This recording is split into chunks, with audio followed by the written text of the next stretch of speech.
This week, we will focus on choosing to respond. We've already talked about how to recognize potential harm, but just recognizing someone might be in trouble is only the first step. The next thing we do is we decide whether or not we should act. So we're going to go over some barriers and motivations to intervention. There are a couple common barriers to intervention that everyone faces. Social influence. When it comes to social influence, someone might have recognized a potential harm, but then upon seeing everyone around them not react, they will come to the conclusion that it must not be a problem after all.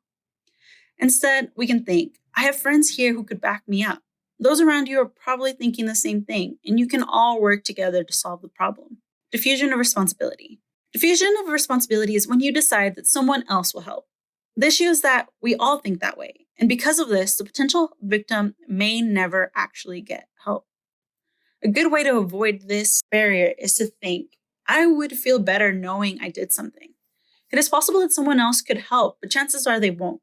Knowing that to be true, you would feel better knowing that you did something.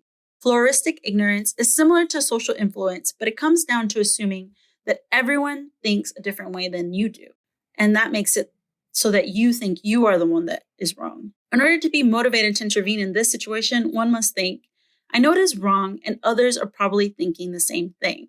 You have to trust your instinct and recognize that your way of thinking is correct. Fear of embarrassment. This is when we just don't like being involved because we would be embarrassed. This is a common feeling when we don't like to be the center of attention. It helps to consider the true harm someone might find themselves without intervention. I would want someone to help me if I was in that situation. Then there's a fear of retaliation, which is when we're worried about what would happen to us if we help. Will everyone think something is wrong with us? Will we not be invited out with these friends again?